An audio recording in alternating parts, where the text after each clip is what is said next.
तो टैक्सोनॉमी को बेटा हमने डिवाइड किया। टैक्सोनॉमी में हमने बेटा देखा था कि हम टैक्सोनॉमी में एक्चुअली करते क्या है, तो उसमें मैंने 3 बेसिक पॉइंट्स बेटा बोले थे। एक आइडेंटिफिकेशन करनी है, क्लासिफिकेशन करनी है और नॉमेनक्लेचर करना है, ठीक है बेटा। फिर वहीं पे मैंने पहले क्लासिफिकेशन का सिस्टम उठाया कि क्लासिफिकेशन में हम मेनली 3 टाइप्स बोलते हैं। एक को बेटा मैंने बोला था that is called as artificial system, तो एक को हमने आर्टिफिशियल सिस्टम बोला था। तो तयसु गोबरा बराबर याद कि आर्टिफिशियल सिस्टमस मस क्या वनो में कित कट क्लासिफिकेशन करान, बेसिस क्या क्लासिफिकेशन करनस अत मज वनो में अत मज कह morphological characters, one or few morphological characters निवान और उसके बेसिस पे बेटा हम क्लासिफिकेशन करते हैं, ठीक है बेटा। फिर मैंने बताया था आपको कि इसमें किस किस कौन कौन सा साइंटिस्ट था जिसने इस पे काम किया, जिसने आर्टिफिशियल सिस्टम ऑफ क्लासिफिकेशन को बेटा दिया। क्लियर। अब इसके बाद मैंने कहा था बेटा that is natural system of classification, और नेचुरल सिस्टम ऑफ क्लासिफिकेशन में बेटा हमने कहा था कि इसमें हम मॉर्फोलॉजी तो लेते हैं लेकिन उसके साथ साथ हम इंटरनल भी लेते हैं कि इंटरनल कैरेक्टर्स क्या होंगे, सेल होगी, सेल में क्या क्या होंगे, साइटोलॉजिकल, फाइटोकेमिकल, ठीक है। बहुत सारे कैरेक्टर्स ऐसे हैं जिनको हम बेटा लेते हैं। और फिर मैंने कहा था कि नेचुरल में बेटा कौन कौन सा साइंटिस्ट था जिसने क्लासिफिकेशन दी, ठीक है बेटा। अब इसके बाद है हमारे पास that is the phylogenetic system of classification. बहुत ही इजी है, फाइलोजेनेटिक सिस्टम ऑफ क्लासिफिकेशन, ठीक है बेटा। तो पहले देखेंगे what is the basis of the phylogenetic system of the classification. जो phylogenetic system of the classification है इसकी बेसिस बेटा यहां पे है, हम यहां पे एवोल्यूशनरी रिलेशनशिप को बेटा लेते हैं। एवोल्यूशनरी रिलेशनशिप, हम यहां पे एवोल्यूशनरी रिलेशनशिप या तो बेटा मैं कहूंगा फाइलोजेनी को बेटा लेते हैं, या तो हम फाइलोजेनी को लेते हैं बेटा, या तो हम कहते हैं इवोल्यूशनरी रिलेशनशिप। इवोल्यूशनरी रिलेशनशिप बेटा आपको पता है, आपका फादर है, उसका फादर कौन था, उसका कौन था, उसका कौन था, उसका कौन था, उसका कौन था, यानी कि उसका एंसेस्टर कौन था। ऑन दैट बेसिस जब हम वो अप्रोच बेटा अप्लाई करेंगे, वो बेसिस बेटा बनाएंगे, तब हम कहेंगे that is called as a phylogenetic system of the classification. Common sense की बात है बेटा, अगर आपसे कोई पूछेगा सबसे अच्छी या एडवांस्ड कौन है, तो कॉमन सेंस है बेटा सबसे एडवांस्ड होगी फाइलोजेनेटिक, क्योंकि हम आर्टिफिशियल को कहते हैं हमने फ्यू कैरेक्टर्स पे क्लासिफिकेशन की, फिर नेचुरल से कहते हैं हमने इंटरनल कैरेक्टर्स को भी लिया, लेकिन यहां पे हम फाइलोजेनी एंसेस्टर को भी लाते हैं, then it becomes a more accurate system of the classification. Clear बेटा। अब इस फाइलोजेनेटिक सिस्टम से मैं बेटा एक एग्जांपल आपको दूंगा जो मैंने बेटा इससे पहले पढ़ाई है, वो पढ़ने में क्षमा किन कहीं थे नजर मैं वन तो एम्ब्रोड क्लासिफिकेशन मज अस निश किंगडम मोनिरा क्या पत वनो तय में ये किंगडम मोनिरा पे बने प्रोटिस्टा, क्या बने प्रोटिस्टा। पत वनो में तम पत गोबर मोन ये प्रोटिस्टा पे द्राय 3 ब्रांचेस, अख द्राय प्लांट्स या बे द्राय अस निश एनिमल्स, बे क्या द्राय गोबर मोन यमन जन नाव दिवान फंजी, बेमन जन नाव दिवान फंजी। तमिक मत समझो का युस प्लांट ना अमुक एंसेस्टर छे प्रोटिस्टा, और मैंने बोला भी है एनिमल यूजन छे ना अमुक एंसेस्टर छे प्रोटिस्टा, फंजी अगर वुचो अमुक एंसेस्टर छे गोबर में प्रोटिस्टा, अगर प्रोटिस्टा एंसेस्टर वुचो सासा छे मोनिरा, अगर मोनिरा वुचो ना क्लासिफिकेशन में अगर ते याद आए साथ में 5 किंगडम क्लासिफिकेशन दिन यमुक एंसेस्टर आसा छे प्रोजीनोट, यमुक एंसेस्टर छे गोबर में प्रोजीनोट। तो जब हम फाइलोजेनी को बेटा देखेंगे ना, एवोल्यूशनरी रिलेशनशिप को देखेंगे, एंसेस्टर्स को बेटा देखेंगे, उस वक्त हम उसको नाम देते हैं फाइलोजेनेटिक सिस्टम ऑफ क्लासिफिकेशन। अब बेटा देखेंगे इस फाइलोजेनेटिक सिस्टम ऑफ क्लासिफिकेशन में कौन कौन सा साइंटिस्ट बेटा आया और किस किस साइंटिस्ट की बेटा कंट्रीब्यूशन है इसमें। क्लियर बेटा। पहली कंट्रीब्यूशन बेटा इसमें है साइंटिस्ट की, जिसको हम नाम देते हैं इकलर। क्या नाम बेटा देते हैं उसको बेटा हम नाम देते हैं इकलर, और इकलर की क्लासिफिकेशन को बेटा हम देखेंगे। इकलर की क्लासिफिकेशन को अभी मैं बेटा पढ़ाऊंगा और अभी हम देखेंगे बेटा इकलर की क्लासिफिकेशन क्या थी। तो इसके बाद बेटा दूसरा जो यहां पे था, 2 साइंटिस्ट थे, एक का नाम था एंगलर और दूसरे का नाम था प्रॉन्टल, एंगलर एंड प्रॉन्टल, ये बेटा दूसरा था। उसके बाद बेटा और एक है, उसको बेटा हम नाम देते हैं हचिंसन, उसको बेटा हम नाम देते हैं हचिंसन। और एक था बेटा उसको हम नाम देते हैं तख्तजान, उसको हम बेटा नाम देते हैं तख्तजान। लगभग रोज तख्तजान शायर नहीं याद, क्लियर। सो इकलर है, एंगलर है, प्रेंटल है, हचिंसन है और तख्तजान था बेटा जिन्होंने फाइलोजेनेटिक सिस्टम ऑफ क्लासिफिकेशन को दिया। लेकिन इसमें भी हमें बेटा स्टडी करना है इकलर सिस्टम ऑफ क्लासिफिकेशन जो है ना, इसको बेटा हम देखेंगे कि जो इकलर था बेटा इसने क्लासिफिकेशन क्या दी। इकलर इक्लियर्स क्या हो या इकलर इक्लियर्स के आओ तक कत समझ गोबरा थे तो नजर गरमान से जान क्लास गस थोड़ा बुढ़ पाम बता। जो इकलर है ना बेटा इसने क्या किया, इसने प्लांट्स को पहले दो ग्रुप्स में डिवाइड किया, ठीक है बेटा। एक को हम नाम देते हैं क्रिप्टोगैमस। क्या नाम देते हैं? क्रिप्टोगैमस। क्या नाम देते हैं बेटा? क्रिप्टोगैमस। और दूसरे को बेटा हम नाम देते हैं फेनेरोगैमस। Cryptogams and फेनेरोगैमस। एक को बेटा नाम देते हैं क्रिप्टोगैमस, दूसरे को बेटा नाम देते हैं फेनेरोगैमस। पहले समझना मेरी बात को। क्रिप्टो का मतलब होता है हिडन। क्रिप्टो का मतलब होता है हिडन, या मैं यूं कहूंगा बेटा इनमें हिडन सेक्स ऑर्गन्स होते हैं। इनमें जो सेक्स ऑर्गन्स होते हैं बेटा वो हिडन होते हैं, वो एक्सपोज्ड नहीं होते हैं। फेनेरोगैमस जो होते हैं ना बेटा, फेनेरो का मतलब होता है एक्सपोज्ड। इनमें बेटा आपको एक्सपोज्ड सेक्स ऑर्गन्स मिलेंगे। जो सेक्स ऑर्गन्स होंगे बेटा वो एक्सपोज्ड होंगे। समझना मेरी बात, मैंने पढ़ाया है, एक एक से पूछूंगा अभी। क्रिप्टोगैमस, फेनेरोगैमस। क्रिप्टोगैमस हम कहते हैं यानी कि प्लांट्स को बेटा इसने क्लासिफाई किया। क्रिप्टोगैमस हम कहते हैं जिनमें सेक्स ऑर्गन्स क्या होंगे? हिडन होंगे, आपको सेक्स ऑर्गन नहीं दिखेंगे। फेनेरोगैमस में बेटा आपको सेक्स ऑर्गन्स दिखेंगे। क्लियर बेटा? अब ऐसे कीजिए, इसने क्रिप्टोगैमस को बेटा फिर से तीन ग्रुप्स में डिवाइड किया। जो पहला ग्रुप है बेटा उसको नाम दिया थैलोफाइट्स। क्या नाम दिया बेटा? थैलोफाइट्स। जो दूसरा है बेटा उसको नाम दिया ब्रायोफाइट्स। क्या नाम दिया बेटा? ब्रायोफाइट्स। और जो थर्ड वन है ना उसको बेटा नाम दिया टेरिडोफाइट्स। अब बेटा मैं अपने पॉइंट्स पे आऊंगा, ये बेटा मैंने पढ़ाया है, समझना मेरी बात। थैलोफाइट्स में बेटा आपको याद होगा थैलोफाइट्स में बेटा एल्गे आते हैं। क्या आपको याद होगा मैंने एल्गे को थैलोफाइट्स कहा है, ठीक है बेटा। एक्चुअल में ब्रायोफाइट्स भी बेटा थैलोफाइट्स है, लेकिन इसने यहां पे थैलोफाइट्स में सिर्फ एल्गे को रखा। उसके बाद ब्रायोफाइट्स तो आपको पता ही है, ये भी हमने पढ़ा है। और टेरिडोफाइट्स है बेटा आपको पता है, ये भी हमने पढ़ा है। मुझे बताया बेटा आपने एल्गे में कब सेक्स ऑर्गन्स मतलब देखे, अपने आंखों से देखे? नहीं बेटा, वहां पे सेक्स ऑर्गन्स हिडन होते थे, एक्सपोज्ड नहीं होते थे। हमें एल्गे अच्छे से दिख नहीं रहा है तो उसके सेक्स ऑर्गन्स हमें कहां से मिलेंगे? तो अक्सर बुक्स बेटा दूसरी एक टर्म यूज करते हैं कि ये जो ग्रुप है बेटा इनमें जो मैरिज होती है ना, मैरिज जो होते हैं बेटा वो हिडन होती है। हिडन मैरिज भी इसको कहते हैं। इनमें मैरिज बेटा हिडन होती है क्योंकि सेक्स ऑर्गन्स बेटा एक्सपोज्ड नहीं होता है। क्लियर बेटा? और एक बात है, इनमें जो क्रिप्टोगैमस है बेटा इनमें बेटा सीड प्रेजेंट नहीं होते हैं, तो इनको हम बेटा सीडलेस प्लांट्स भी कह सकते हैं। और बाकी मैंने प्लांट किंगडम में पढ़ाया है थैलोफाइट्स के कैरेक्टर्स क्या है बेटा, उनमें क्या क्या पाया जाता था एल्गे में, ब्रायोफाइट्स में, टेरिडोफाइट्स में। दैट इज वाई बेटा कि मैंने पहले लिविंग वर्ल्ड को नहीं उठाया, मैंने पहले उठाया प्लांट किंगडम को, ताकि आपको जानकारी मिले कि प्लांट किंगडम क्या है। उसके बाद मैंने पहले मॉर्फोलॉजी को उठाया, फिर उसके बाद प्लांट किंगडम को उठाया, ताकि आपको पूरी जानकारी हो। उसके बाद क्लासिफिकेशन बेटा इजी हो जाएगी, ठीक है बेटा। और इसी तरह बेटा जो फेनेरोगैमस है बेटा इनमें एक्सपोज्ड सेक्स ऑर्गन्स है बेटा, इनमें बेटा दो ग्रुप्स बनाए। एक ग्रुप बेटा बनाया जिनको नाम दिया बेटा जिम्नोस्पर्म्स का नाम दिया, और एक बनाया जिनको बेटा नाम दिया एंजियोस्पर्म्स। जिम्नोस्पर्म्स बेटा आपको पता है इनमें बेटा सीड जो है वो प्रेजेंट होगा। सीड क्या होगा? प्रेजेंट होगा। क्या आपको पता है बेटा इनमें फ्लावर और फ्रूट नहीं बनता है? ये बेटा मैंने क्लियरली ऑफलाइन में आपको एक्सप्लेन किया है कि जिम्नोस्पर्म्स में बेटा फ्रूट और फ्लावर जो होता है वो नहीं होता है, लेकिन सीड्स बेटा बनते हैं। और इनमें सीड जो बनता है बेटा वो एक्सपोज्ड होता है, वो दिखते हैं हमें।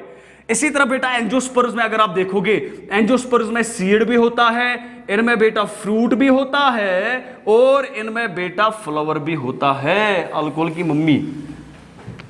क्लियर बेटा? तो ये क्लासिफिकेशन मैंने ऑलरेडी आपको बताई है। इनको बेटा दूसरा एक नाम दिया था हमने, जिम्नोस्पर्म्स और एंजियोस्पर्म्स को। अगर आपको याद होगा, इनको दूसरा नाम भी दिया था ना, दीज आर कॉल्ड एज सुपरमेटोफाइट्स। अगर याद होगा, अगर आपने रिविजन्स किए होंगे। और इनको बेटा इन 3 ग्रुप्स को हमने और एक नाम दिया था बेटा, दीज आर कॉल्ड, इनको हम नॉन सुपरमाफाइट्स भी कह सकते हैं, नॉन सुपरमाफाइट्स। इनको बेटा हम नॉन सुपरमाफाइट्स भी कहते हैं, ठीक है। So this was about the phylogenetic system of the classification. जो फाइलोजेनेटिक सिस्टम ऑफ क्लासिफिकेशन है, दैट इज दिस बेटा। इसके बाद बेटा आगे जाएंगे, लेकिन पहले मुझे रिव्यू चाहिए कि यहां तक आपको क्लियर हुआ या यहां तक बेटा क्लियर नहीं हुआ। हाँ, फोटोसिंथेसिस वस 15 पत बस मे लगे 5-6 लेक्चर अत आ गोबर में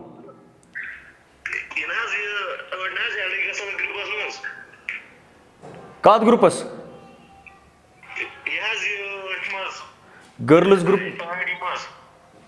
ये था टीचमेंटस पे तम वन मे अप्रूव करने दिल बोला बह कर या बहुत दोहे करा कम से कम 5-5 दह एड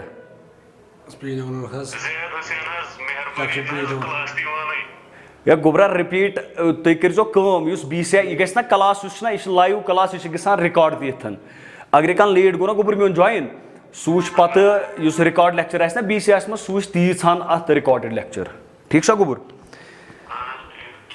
शाबाश। अब इसके बाद बेटा हम थोड़ा आगे जाएंगे और ये बात याद रखना, ये जो क्वेश्चन था ना आर्टिफिशियल नेचुरल, ये बेटा प्लांट किंगडम के पहले पेज में दिया हुआ है। आप सोचोगे कि सर एनसीईआरटी पे नहीं है, एनसीईआरटी में प्लांट किंगडम जहां पे है ना उसके पहले ही पेज पे आपको ये मिलेगा बेटा, पहले ही पेज पे आपको ये मिलेगा। क्लियर बेटा? चलिए बेटा अब हम आगे जाएंगे बेटा। पहले मैं डिस्कस करूंगा टाइप्स ऑफ टैक्सोनॉमी। जो टैक्सोनॉमी हमने बेटा स्टडी की उसमें बेटा हम पहले डिस्कस करेंगे that is the types of the taxonomy. ठीक है बेटा? टाइप्स ऑफ द टैक्सोनॉमी में बेटा पहले हम स्टडी करेंगे that is called as cytotaxonomy, that is called as cytotaxonomy. और ये आपको बेटा क्लियरली अंडरस्टैंड होगा क्योंकि मैंने इसके बारे में बोला है। उसके बाद और भी है that is called as phyto, या ऐसे लिखूंगा मैं बेटा कीमोटैक्सोनॉमी, कीमोटैक्सोनॉमी। ठीक है बेटा? उसके बाद और एक है उसको हम नाम देते हैं फिनेटिक्स, उसको हम बेटा नाम देते हैं फिनेटिक्स। पहले बेटा हम डिस्कस करेंगे साइटोटैक्सोनॉमी को। ठीक है? साइटोटैक्सोनॉमी का मतलब है अगर हम ऑर्गेनिजम्स को बेटा ग्रुपिंग में डालेंगे या क्लासिफाई करेंगे बेटा, लेकिन हम क्लासिफाई करेंगे on the basis of cytological characters, on the basis of cytological characters. अगर हम बेटा साइटोलॉजिकल कैरेक्टर्स के बेसिस पे करेंगे, फॉर एग्जांपल बेटा सिंपल सी बात है, हमारे पास से एक सेल है, अगर इस सेल में बेटा न्यूक्लियस होगा तो आप इसमें इसको रखोगे बेटा यूकैरियोट्स में, अगर न्यूक्लियस नहीं होगा तो रखोगे प्रोकैरियोट्स में। तो ये साइटोलॉजिकल कैरेक्टर हुआ ना, न्यूक्लियस सेल का कैरेक्टर है ना, तो हम साइटोलॉजिकल कैरेक्टर के बेसिस पे बेटा क्या करेंगे? क्लासिफिकेशन करेंगे बेटा। ठीक है बेटा? इसी तरह मैं देख सकता हूं तो मैं कह सकता हूं न्यूक्लियस के बेसिस पे बेटा कर सकते हैं, सेल ऑर्गेनेलीज के बेसिस पे बेटा कर सकते हैं। इतना ही नहीं बेटा, हम बेटा यहां पे क्रोमोसोम के नंबर से भी कर सकते हैं, क्रोमोसोम का नंबर देख सकते हैं बेटा। इस प्लांट में कितना क्रोमोसोम नंबर होगा? 4 है, 10 है, 20 है। ठीक है बेटा? फॉर एग्जांपल अगर होमो सैपियंस है बेटा, आप देखिए हमने होमो सैपियन की एक स्पीशीज बनाई है, हमने कहा है इनके कैरेक्टर्स बेटा सिमिलर है, तो बेटा कॉमन सेंस की बात है। मुझे बताए आप में 46 क्रोमोसोम्स है ना, अरे मुझ में भी 46 क्रोमोसोम्स है, आप दूसरा आप किसी और बंदे के पास जाओ, उसका भी क्रोमोसोम नंबर जो होगा वो 46 होगा, ठीक है। इसी तरह अगर पी फैमिली लेंगे ना, पी प्लांट्स, उनमें क्रोमोसोम नंबर 7 होता है। तो ये भी हमारे पास कैरेक्टर्स ऐसे बनते हैं जिनसे हम बेटा क्लासिफिकेशन कर सकते हैं। तो हम कहेंगे न्यूक्लियस भी है, सेल ऑर्गेनल, क्रोमोसोम नंबर भी है बेटा, इसके साथ साथ बेटा क्रोमोसोम शेप भी है। और ये आपने बेटा सेल बायोलॉजी में शायद पढ़ा होगा, क्रोमोसोम शेप भी है बेटा। शेप कैसी है? सेंट्रोमियर किस पोजीशन पे है बेटा। तो अगर हम ऐसे कैरेक्टर्स को बेटा लेंगे ना, ऐसे कैरेक्टर्स को स्टडी करके बेटा क्लासिफिकेशन करेंगे, that is called as cytotaxonomy. उसको बेटा हम नाम देते हैं साइटोटैक्सोनॉमी। अब दूसरा हमारे पास है, that is called as chemotaxonomy, ठीक है। कीमो का मतलब होता है केमिकल्स, ठीक है। एक सेल के अंदर बेटा आपको कौन कौन से केमिकल्स मिलेंगी, कौन कौन से केमिकल्स मिलेंगे बेटा, उसके बेसिस पे आप बेटा डिवाइड कर सकते हो, ठीक है। क्या क्या मिल सकता है एक सेल के अंदर? अरे बेटा एक सेल के बेटा अंदर आपको प्रोटीन मिल सकता है, एक सेल के अंदर बेटा आपको डीएनए मिल सकता है, आप समझ रहे हो मेरी बात। और डीएनए जो बेटा है, इसमें डिफरेंट ऑर्गेनिज्म में बेटा वेरिएशन मिल सकती है, ठीक है। तो जिनमें बेटा डीएनए की सीक्वेंस सेम होगी, 11th के लिए थोड़ा ये पॉइंट मुश्किल होगा बेटा, लेकिन मैं यहां पे बताऊंगा। डीएनए में 4 बेसिस होती है, एडेनिन, थाइमिन, गुआनिन, साइटोसिन, ठीक है। इनकी सीक्वेंस को देखकर भी बेटा हम बहुत सारे ऑर्गेनिज्म्स को बेटा क्लासिफाई कर सकते हैं। तो हम कहेंगे केमिकल्स होंगे, प्रोटीन होगा, डीएनए होगा। इतना ही नहीं, सेल के अंदर कुछ क्रिस्टल्स भी होते हैं, like calcium oxalate, calcium oxalate होता है बेटा। इनके बेसिस पे भी बेटा हम इनको डिवाइड करते हैं। इतना ही नहीं, सेकेंडरी मेटाबोलाइट्स होता है। आप देखिए कैफीन हम खाते हैं, उसके बेसिस पे भी बेटा हम डिवाइड कर सकते हैं प्लांट्स को। चाय जो हम लेते हैं, टी जो लेते हैं, वो एक्चुअली केमिकल्स होते हैं उनमें, ठीक है बेटा। तो उसके बेसिस पे बेटा हम डिवाइड कर सकते हैं। बहुत सारे केमिकल्स प्लांट्स में ऐसे होते हैं जिनके बेसिस पे बेटा एक सेल कैसे उन केमिकल्स को प्रोड्यूस कर रही है, उसके बेसिस पे भी बेटा हम उनको डिवाइड कर सकते हैं। क्लियर बेटा? एक ऑर्गेनिज्म में कितने प्रोटीन्स प्रोड्यूस होते हैं, किस टाइप के प्रोटीन्स बनते हैं, उसके बेसिस पे भी बेटा हम इसको डिवाइड कर सकते हैं। अगर वो ये बेसिस हम लेंगे बेटा, तो इसको नाम देंगे कीमोटैक्सोनॉमी, इसको बेटा हम नाम देते हैं साइटोटैक्सोनॉमी। अब है हमारे पास important, that is called as phenetics, that is called as phenetics, that is called as phenetics. Phenetics को बेटा हम दूसरा नाम भी देते हैं, एक दो नाम है बेटा फिनेटिक्स के।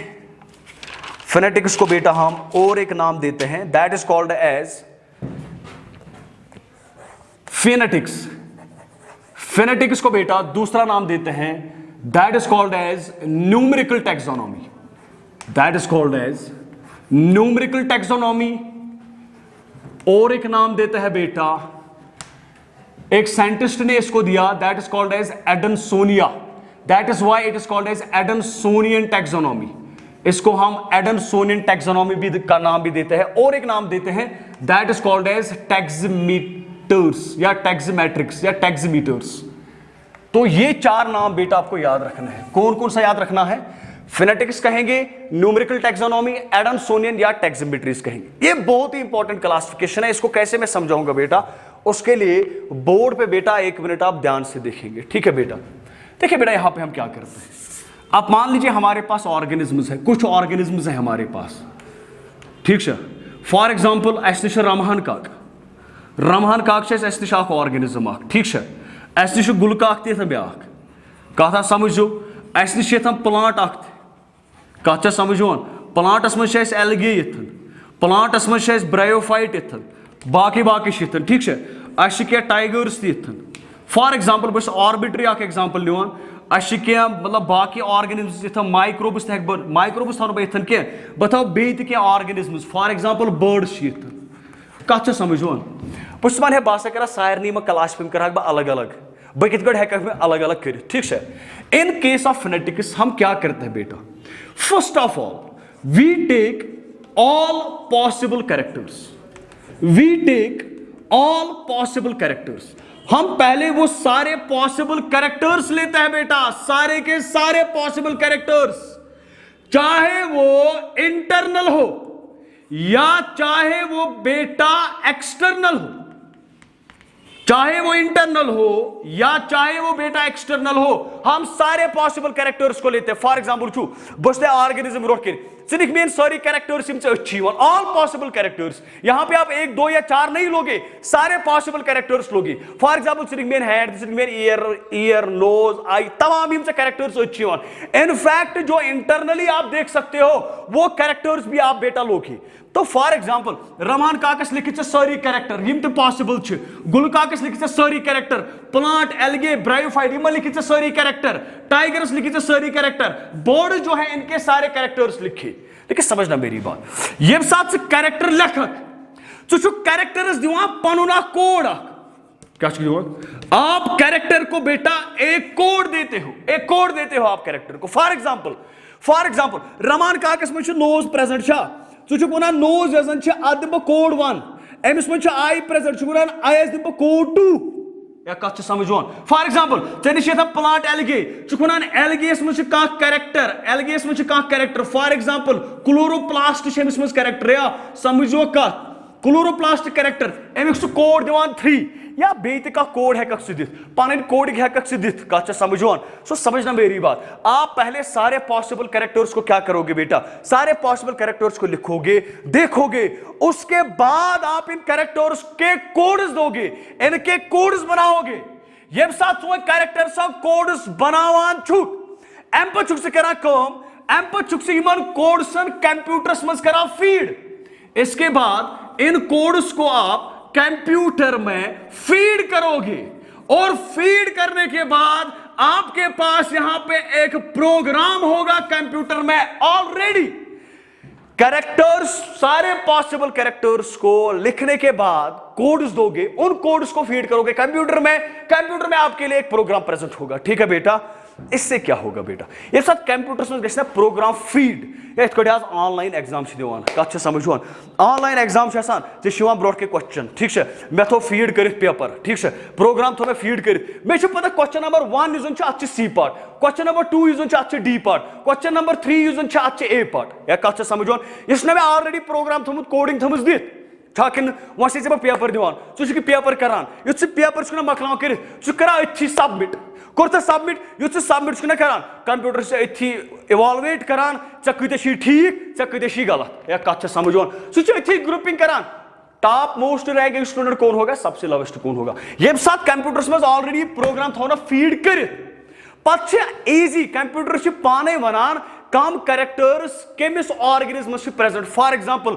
अस नी 2 कैरेक्टर नो एनिमल तो प्लांट, सो हाई पाने एग्जैक्टली हाई यमन कत कैरेक्टर पान रलान, सो हाई इन पान रलान कहन कैरेक्टर, या इन पान रलान कैरेक्टर 3। अगर फॉर एग्जांपल अस निश 7 कैरेक्टर ठीक है, इस मे कंप्यूटर्स में फीड थोमुत कर, वन मे निश ऑर्गेनिज्म ए तो बी, बस निमो हतो मज कूत सिमिलरिटी मे पान, हतो मज नमत यमो पान सिमिलर। अगर नमत सिमिलर नान तमें मतलब गो these are more closely related, मगर अगर 10 नेरन सिमिलर, नमत नेरन डिसिमिलर, तमें मतलब गो यह बी अलग ए अलग, या कथ है समझ। सो अगर आपसे क्वेश्चन पूछेगा वो कौन सी ब्रांच ऑफ द टैक्सोनॉमी है जिसमें बेटा कंप्यूटर यूज होते हैं, इन अदर वर्ड्स हम कहते हैं जिसमें स्टैटिस्टिक यूज होती है, जिसमें बेटा स्टैटिस्टिक यूज होती है, स्टैटिस्टिक बेटा यूज होती है, उसी को बेटा हम नाम देते हैं न्यूमेरिकल टैक्सोनॉमी, एडमसोनियन या टैक्सोमेट्रीज या फिनेटिक्स। और एक पॉइंट याद रखना, वो कौन सी ब्रांच ऑफ द टैक्सोनॉमी है जिसमें बेटा सारे पॉसिबल कैरेक्टर्स आपको देखने को मिलेंगे, जिसमें सारे पॉसिबल कैरेक्टर्स को आप लोगे बेटा, वो बनती है आपकी, that is called as a phenetics, that is called as a phenetics. Clear बेटा। अब इसके बाद एक छोटी सी टर्म हमारे पास रही है, उसके बाद हम बेटा नए टॉपिक पे जाएंगे। नए टॉपिक को बेटा हम दिमाग में फीड करेंगे। क्या करेंगे बेटा, नए टॉपिक को बेटा हम दिमाग में फीड करेंगे। एक छोटी सी ब्रांच, एक और टर्म है हमारे पास, that is called as systematics, that is called as systematics. ठीक है बेटा, कोई ज्यादा फर्क नहीं है इसमें, कोई ज्यादा फर्क नहीं है इसमें। टैक्सोनॉमी के बाद बेटा फिर उन्होंने सिस्टमैटिक्स की टर्म दी। ठीक है बेटा, कोई ज्यादा डिफरेंस नहीं है इसमें। सिस्टमैटिक्स हम कहते हैं, ये भी बेटा वो एक ब्रांच है जिसमें बेटा आप क्लासिफिकेशन करोगे। ठीक है बेटा, जिसमें बेटा आप क्या करोगे, आइडेंटिफिकेशन भी करोगे, तो मैं कहूंगा आइडेंटिफिकेशन भी करोगे, तो मैं कहूंगा बेटा नाम भी दोगे, नॉमेनक्लेचर भी दोगे। लेकिन यहां पे बेटा आपको एक पॉइंट याद रखना है, यहां पे हम यूज करते हैं बीटा टैक्सोनॉमी। क्या यूज करते हैं? बीटा टैक्सोनॉमी, और प्लस हम बेटा यहां पे फाइलोजेनी को यूज करते हैं, फाइलोजेनी को बेटा यूज करते हैं, ठीक है। Then it is called as systematic, then it is called as systematics. तो सिस्टमैटिक्स में बीटा टैक्सोनॉमी प्लस फाइलोजेनी, यानी कि जब हम फाइलोजेनी बेटा यूज करेंगे ना टैक्सोनॉमी में, उस वक्त हम बेटा उसको नाम देते हैं सिस्टमैटिक्स, ठीक है। ये एक छोटी सी टर्म थी यहां पे, क्लियर बेटा। अब इसके बाद हम जाएंगे एक अच्छे टॉपिक पे, बहुत ही इंपॉर्टेंट और इंटरेस्टिंग टॉपिक पे, ठीक है बेटा। लेकिन उससे पहले आप मैसेज कीजिए कि हमने क्या किया अभी तक, अभी तक हमने क्या किया। वो किरू मैसेज हो,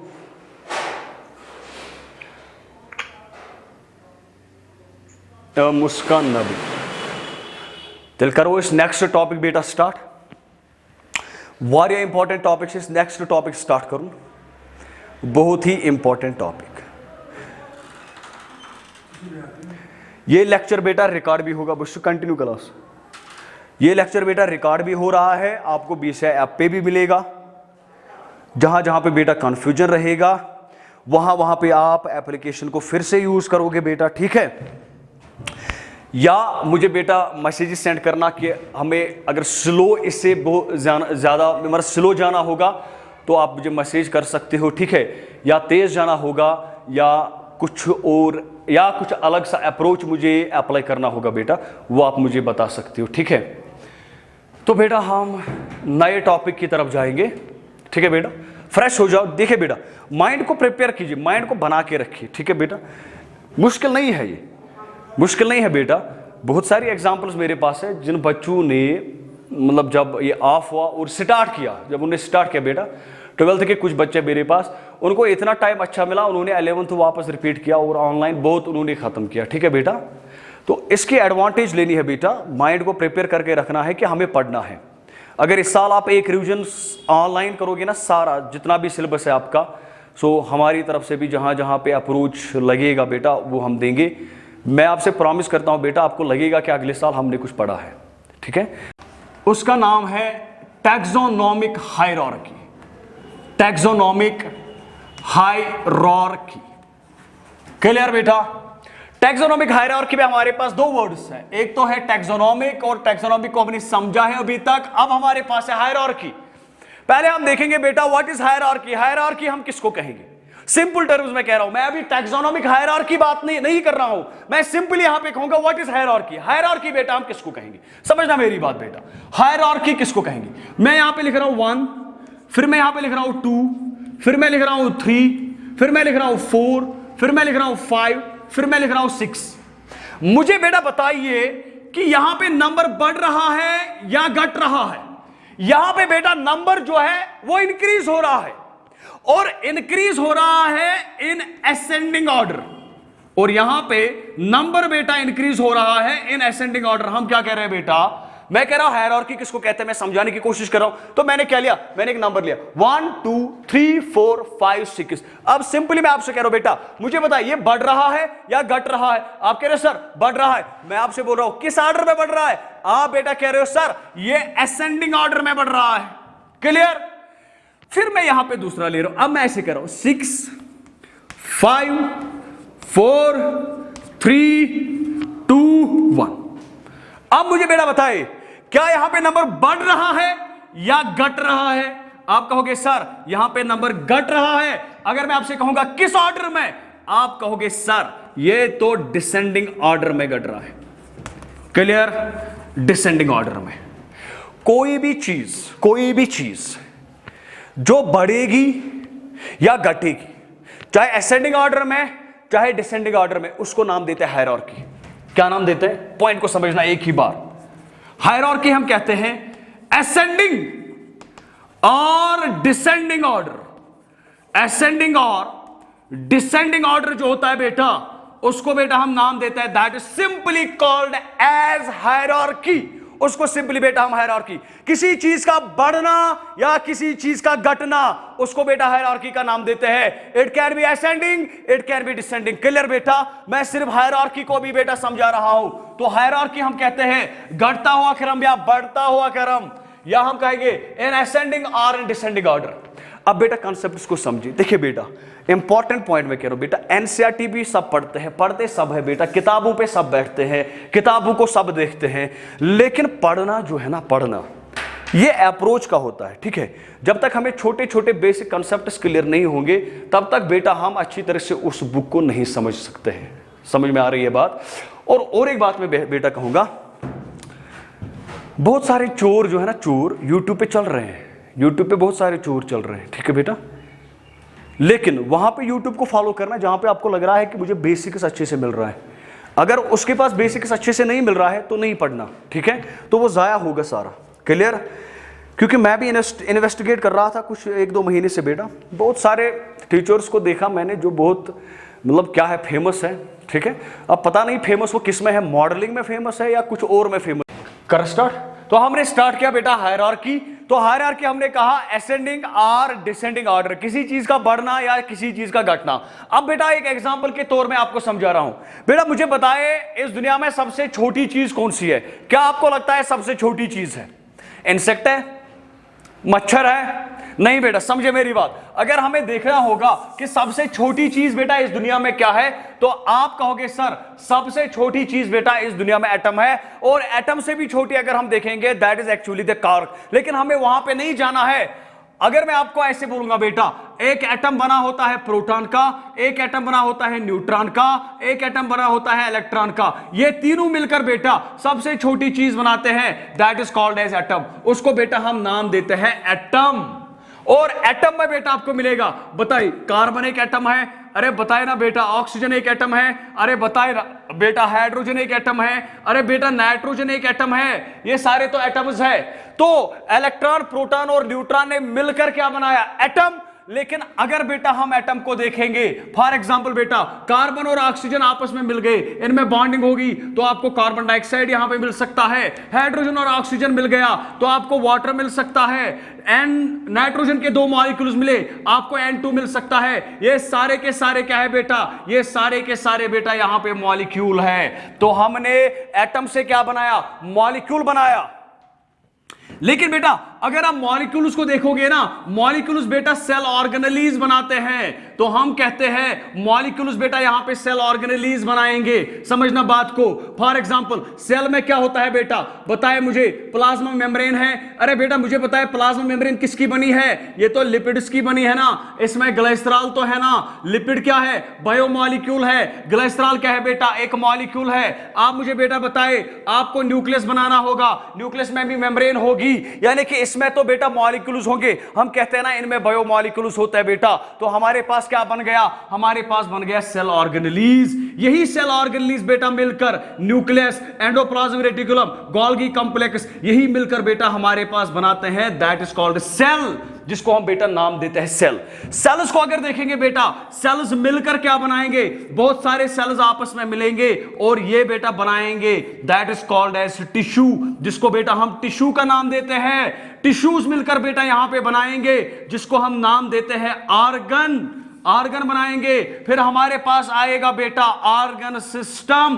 तो ये रहा हमारा ऑर्गन सिस्टम, और ऑर्गन सिस्टम से बेटा एक फुल फ्लेजेड ऑर्गेनिज्म यहां पे बेटा बनेगा। तो इसको बेटा हम नाम देते हैं ऑर्गेनिज्म। आप देखिए बेटा हमने क्या किया, एटम से मॉलिक्यूल, मॉलिक्यूल से सेल ऑर्गेनली, सेल ऑर्गेनली से सेल, सेल से टिश्यू, टिश्यू से ऑर्गन, ऑर्गन से ऑर्गन सिस्टम, और लास्ट में हमने बनाया ऑर्गेनिज्म। देखिए बेटा अगर हम इसको देखेंगे असेंडिंग ऑर्डर में भी देख सकते हैं, डिसेंडिंग ऑर्डर में भी देख सकते हैं। डिसेंडिंग ऑर्डर में पहले organism, organ system, organ, tissue, cell, फिर सेल ऑर्गेनली, फिर मॉलिक्यूल, फिर एटम। अगर ascending atom, molecule, cell organelle, cell, tissue, organ, organ system and organism. Common sense की बात है बेटा। मैंने कहा हायरार्की जो है ये या तो डिसेंडिंग ऑर्डर होगा या तो बेटा असेंडिंग ऑर्डर होगा। तो दोनों चीज अगर हम यहां पे देखेंगे तो ये हमारे पास एक ऑर्गेनिज्म लेवल की एक ऑर्गेनाइजेशन है जिसको हम कह सकते हैं एक हायरार्की में हमने दिया, पहले छोटा फिर उससे बड़ा फिर उससे बड़ा फिर उससे बड़ा। ठीक है बेटा, तो कल हम बेटा डिस्कस करेंगे एक्चुअली में व्हाट इज टैक्सोनॉमिक हायरार्की। अभी तक मैंने सिर्फ हायरार्की को बेटा डिस्कस किया। क्लियर?